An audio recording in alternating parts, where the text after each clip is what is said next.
आज मैं आपके साथ कुछ आयुर्वेद के अलग आयाम की बात करने के लिए आया हूँ।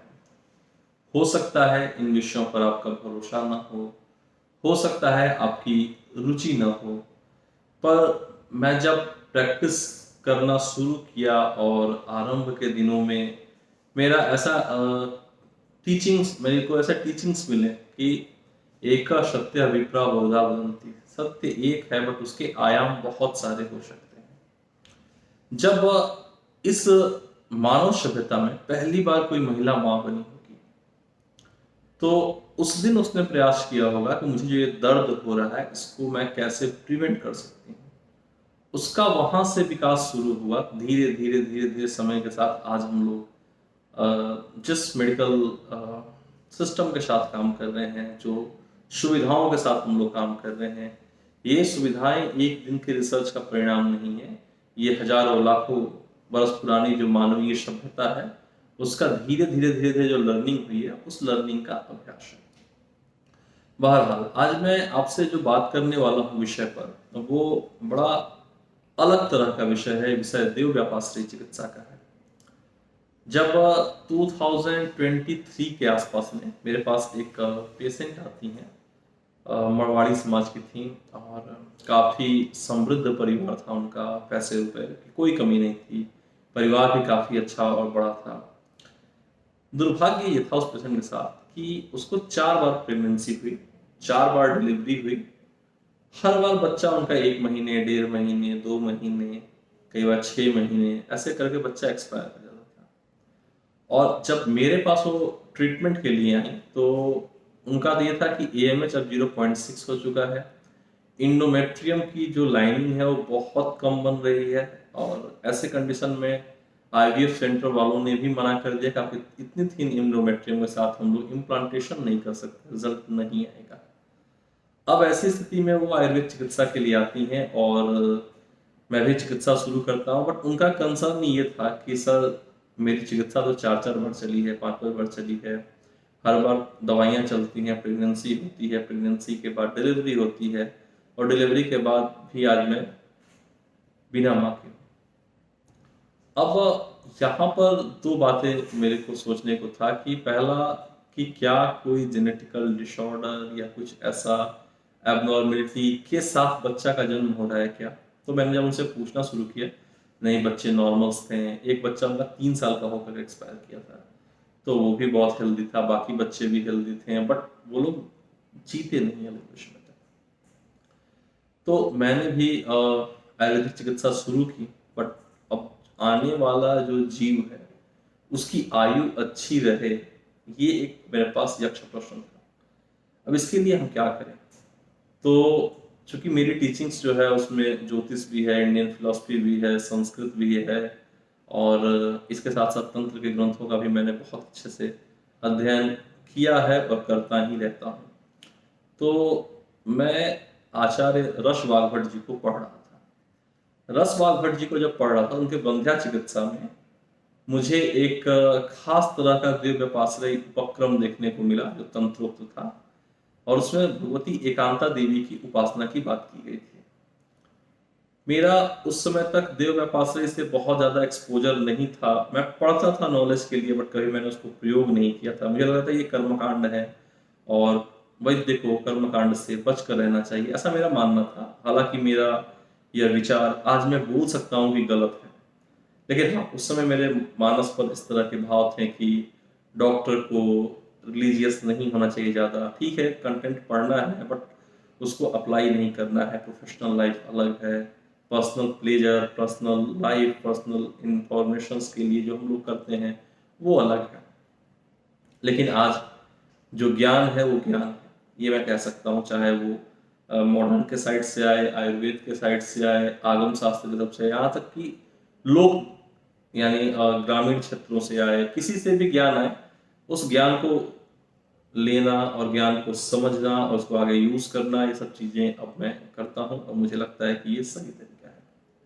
तो खैर, बहरहाल हम लोग विषय से थोड़ा सा हट रहे थे। तो क्या हुआ कि मैं जब रस वाघभट जी को पढ़ रहा था, जिनके जो बुक हैं वो बुक जो है रस रत्न समुच्चय, वो कंप्लीटली रस शास्त्र का ग्रंथ है, जहाँ पे पारा, सोना, चांदी, तांबा वगैरह के भस्म बनाने की विधि, फिर दवाइयों को अलग तरीके से बनाने की विधि, इनफैक्ट जिन दवाइयों के पीछे रस लिखा होता है, भस्म लिखा होता है, वो सारी दवाइयां बनाने की विधि लगभग उसमें मिल जाती है। और कुछ दवाइयां इतनी जटिल हैं कि आज के भी डेट में उसको फार्मेसियां जल्दी बनाती नहीं हैं। तो जब उनके बंध्या चिकित्सा को मैं देख रहा था, तो देखते देखते जब मैं पहुंचा लगभग श्लोक नंबर 60-61 के आसपास में, तो मैंने ये ऑब्जर्व किया कि तंत्रोक्त शिव उपासना के बारे में वहां पर और भगवती की उपासना के बारे में उन्होंने चर्चा की है। और ये पूजा जो है वो हर साल ज्येष्ठ महीने में या अगहन 2 महीने में किया जाता है। तो ज्येष्ठ महीने का समय था, तो मैंने पेशेंट को बोला कि देखो ये एक उपक्रम है, आप इसको कर सकती हो। अब मजे की बात ये थी कि एकांता देवी के बारे में अन्य कहीं कोई प्रॉपर डॉक्यूमेंट्स नहीं मिल रहे थे कि इनका पूजन कैसे किया जाता है, इनके मंत्र कौन कौन से हैं, इनके तरीके कौन कौन से हैं।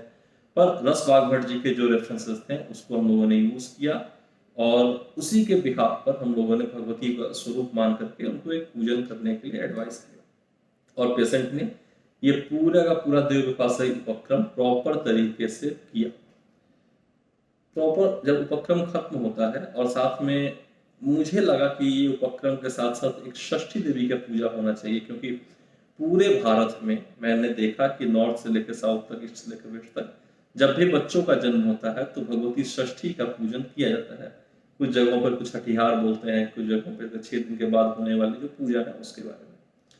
तो भगवती षष्ठी की उपासना के जो स्तोत्र प्राप्त होते हैं महाभारत से, उसमें दिया गया है कि मृत वत्स्या, काकबंध्या वगैरह जो कॉम्प्लिकेशंस होते हैं, यानी वैसी महिलाएं जो कभी मां नहीं बनी, वैसी महिलाएं जिनका जन्म, बच्चे तो होते हैं बट मर जाते हैं, कुछ होते हैं जिनमें एक ही बच्चा, वो आगे प्रेगनेंसी नहीं कंसीव कर रही है, इस तरह के पहले के समय में लोगों ने काकबंध्या, मृत वत्स्या वगैरह कहा था। तो वो हर एक चीज का देव विपासरी तरीके से समन करता है।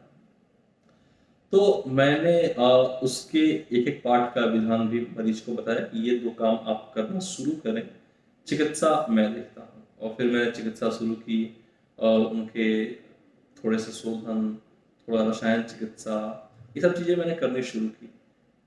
प्रेगनेंसी कंसीव होता है लगभग 8 महीने ट्रीटमेंट के बाद। तो थोड़ा सा पेशेंट भी वरिड था कि पता नहीं, कर तो रहे हैं, फायदा होगा नहीं होगा। और उसके बाद मेरा ट्रीटमेंट भी चलता रहा, प्रेगनेंसी कंसीव हो गई, नॉर्मल डिलीवरी होती है। डिलीवरी के बाद बच्चे का जन्म होता है। तो बच्चे का जन्म होता है तो वो लोग किसी तरह का कोई भी उसमें उत्साह या उपहार बांटना या कोई सेरेमनी नहीं करते हैं, क्योंकि ऐसा वो लोग पिछले 2 बार 3 बार कर चुके थे और उनको लगता था कि इस तरीके से करना ठीक नहीं है। इनफैक्ट जो किन्नर इत्यादि आते हैं उनको भी लोगों ने इंटरटेन नहीं किया, उनसे भी माफी मांग करके उनको हटा दिया वहां से। खैर, मैं उन लोगों को ये आश्वासन दे रहा था कि ठीक है, आगे देखते हैं। जन्म कुंडली बच्चे की आती है तो दुर्भाग्य से अष्टम स्थान में चंद्रमा रहते हैं। अब अष्टम स्थान का चंद्रमा था जो दूषित था, तो बच्चे के ऊपर 8 दिन का अरिष्ट था। यानी ये 8 दिन जो है वो बहुत क्रूशियल होता है। जो थोड़ा बहुत ज्योतिष का नॉलेज रखता होगा वो इस चीजों को समझ सकते हैं। लेकिन भगवती एकांता देवी की उपासना और भगवती षष्ठी देवी की कृपा से 8 दिन बीत जाते हैं। बच्चा थोड़ा बहुत कॉम्प्लिकेशंस जो थे वो सब साइड हो जाते हैं, बच्चा नॉर्मल चलता है। और आज 2026 में, बात 2023 की थी, जब 23 में बच्चे की डिलीवरी हुई थी, सॉरी मदर की डिलीवरी हुई थी। आज 3 साल बाद बच्चे का जन्मदिन बीत गया, और घर वाले अब मुझे फोन करके बताएंगे सर 3 साल पार कर गए बच्चे के, और अभी तक बच्चा ठीक है, स्वस्थ है, कोई दिक्कत नहीं है। और उन्होंने आज मुझे थैंक यू के लिए विश किया। तो मैं ये सोचा कि सोचो आयुर्वेद के आचार्यों का वो थॉट, वो विचार, वो सिद्धांत कितना डीप तक था। और ऐसे बहुत सारे पूजन के उपक्रम हैं, बहुत सारे देव व्यापाश्रय तरीके हैं, कई सारे ऐसे औषधियां हैं जो सम्यक मुहूर्त पर आप यदि लेते हो या उसका केवल उसको बांधते हो बॉडी पे, तो उसके एक्शन बहुत जबरदस्त देखने को मिलते हैं। तो इस तरह की कहानियां, इस तरह की वाकियां, इस तरह की बातें मैं जब प्रैक्टिस में धीरे धीरे करके अप्लाई करना शुरू किया और मुझे बहुत अच्छे रिजल्ट्स मिल रहे हैं भगवान की कृपा से, और आगे भी मिलते रहेंगे। तो देव व्यपाश्रयी आयुर्वेद की एक ऐसी विधा है जहाँ पे मंत्र, मणि, औषध, मुहूर्त इत्यादि के द्वारा हम लोग का प्रयोग करके मरीज को ठीक करने का प्रयास करते हैं। और जब भी देव व्यपाश्रयी को हम लोग यूज करते हैं तो रिजल्ट बहुत अच्छे आते हैं। पर आज आधुनिकता के दौर में ये जो चिकित्सा की विधा है वो छूटती जा रही है। पर मैं प्रयास करूंगा कि मेरे द्वारा इस विधा को, जो मैं अनुभव कर पा रहा हूँ, आपको मैं बताऊं, और जो भी वैद्य हैं जो प्रैक्टिस कर रहे हैं उसको थोड़ा थोड़ा करके अपने में शामिल करना शुरू करें। अब पहले आचार रसायन, फिर दिव्य औषधियों के बारे में थोड़ा अध्ययन, फिर उनके प्रयोग करने के तरीके। यदि आपके मन में कोई क्वेश्चन है, कुछ पूछना चाहते हैं, कुछ क्वेरी है, तो आप कमेंट बॉक्स में डाल सकते हैं। हो सकता है कि आपके पूछे गए प्रश्न पर ही हमारा अगला वीडियो बने। मिलते हैं फिर किसी और दिन किसी और विषय को लेकर के। और रविवार के दिन मेरा हर रविवार का यह प्रयास होगा कि एक वीडियो आपके लिए आए, जिसका विषय योग हो सकता है, तंत्र हो सकता है, ज्योतिष शास्त्र हो सकता है, भारतीय दर्शन हो सकता है, या अन्य विषय हो सकता है। तो हर रविवार को मैं मन की बात करूंगा आपसे, हर तरीके से हम लोग बात करेंगे। और चूंकि मेरा जो अध्ययन है, मैंने संस्कृत से भी मैंने एमए किया हुआ है, मैंने क्लिनिकल साइकोलॉजी में मैंने पीजी कर रखी है, और इसके साथ साथ ज्योतिष शास्त्र में भी मेरा पीजी है, और आयुर्वेद में तो मैं हूँ। तो मैं ये सोचा कि मैं जो जो अन्य विषयों को मैंने पढ़ा है इसके बारे में मैं आपसे चर्चा करूं, और इसके लिए मेरा प्रयास होगा कि हर रविवार में आपसे मिलूं। मिलते हैं फिर आपसे किसी और वीडियो में, तब तक के लिए